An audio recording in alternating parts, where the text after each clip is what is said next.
Now we'll see what is the role of thiazides in the diabetes insipidus. And for that we should know what is mean by diabetes insipidus. In diabetes insipidus, there is a less response to the hormone that is called as vasopressin or ADH. Or diabetes insipidus is a disease in which secretion, either there is a problem with the secretion of antidiuretic hormone or response to the antidiuretic hormone is impaired. Either secretion of antidiuretic hormone or response to the antidiuretic hormone is impaired. Or in simple words, you can say that there is a deficiency of antidiuretic hormone. Deficiency of antidiuretic hormone leads to the diabetes insipidus. Antidiuretic hormone, it is also called as the vasopressin because it will going to act on the vasopressin receptors. So other name is the vasopressin or antidiuretic hormone, which is a pituitary hormone. So there is a problem with the antidiuretic hormone. So because of that, what will happen if there is a deficiency of ADH or there is an improper response to the ADH? It will result into large quantity of dilute urine. It may produce large quantities or large amount of dilute urine, which is often associated with dehydration, thirst, polyuria, polydipsia.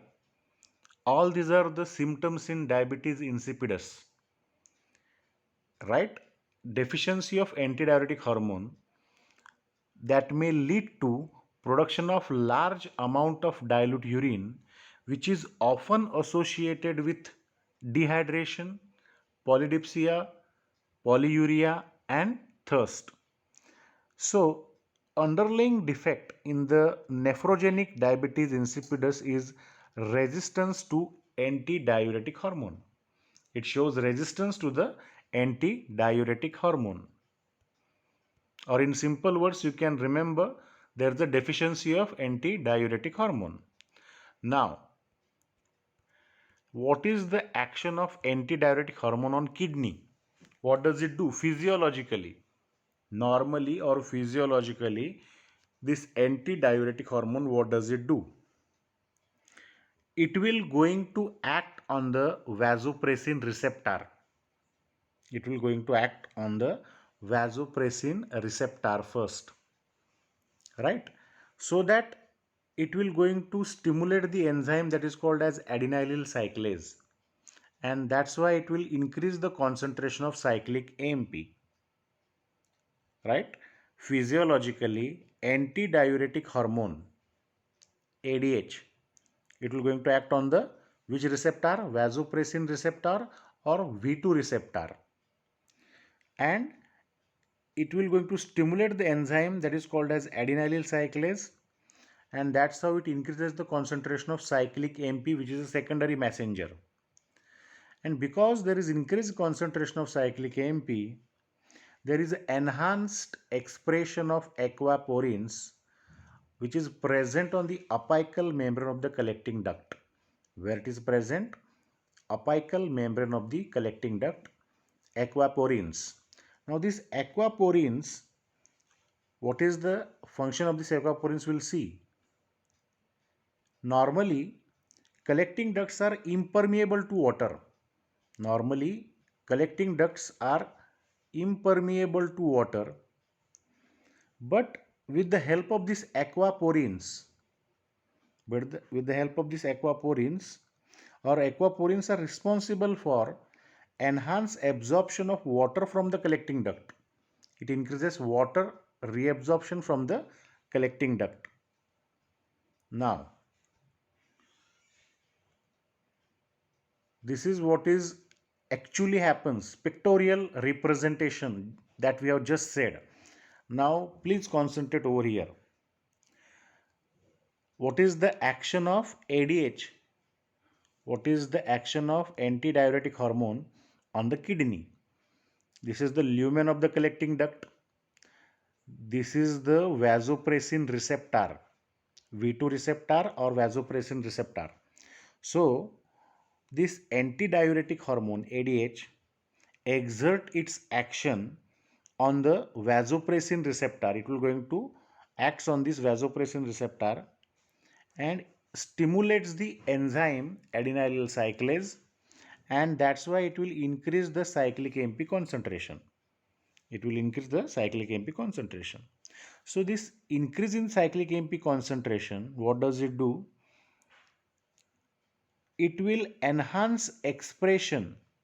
It will enhance expression of the aquaporins which is present on the apical membrane of the collecting duct. Apical membrane of the collecting duct.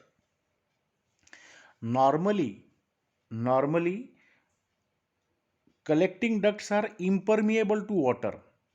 Normally, collecting ducts, they are impermeable to water, but enhance expression of aquaporins with the help of aquaporins,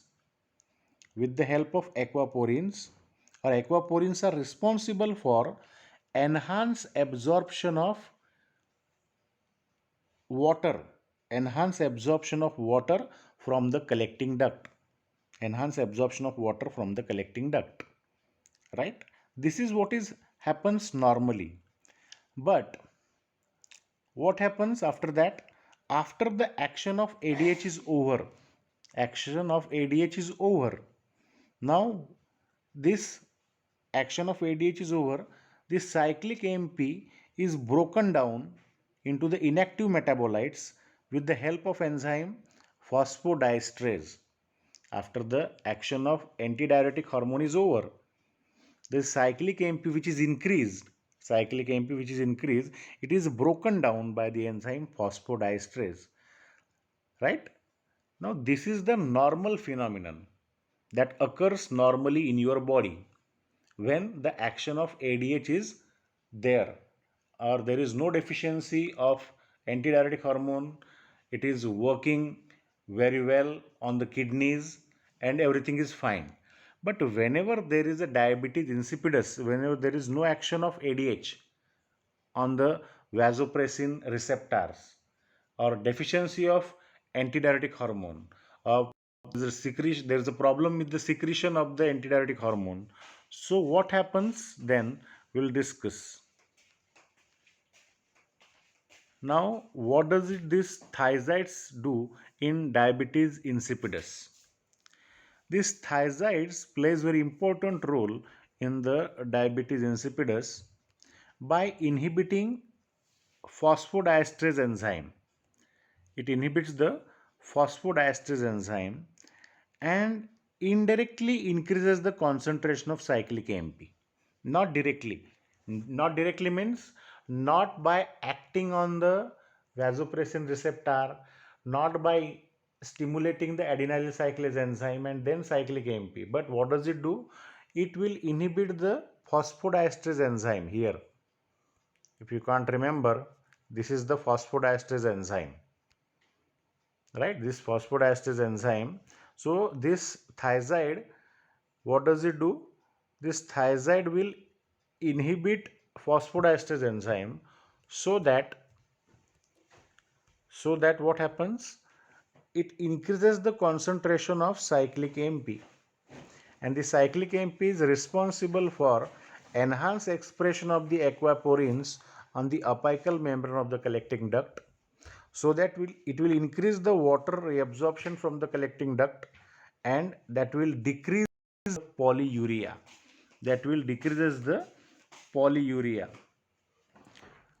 By inhibiting phosphodiesterase enzyme, it indirectly increases the concentration of cyclic AMP.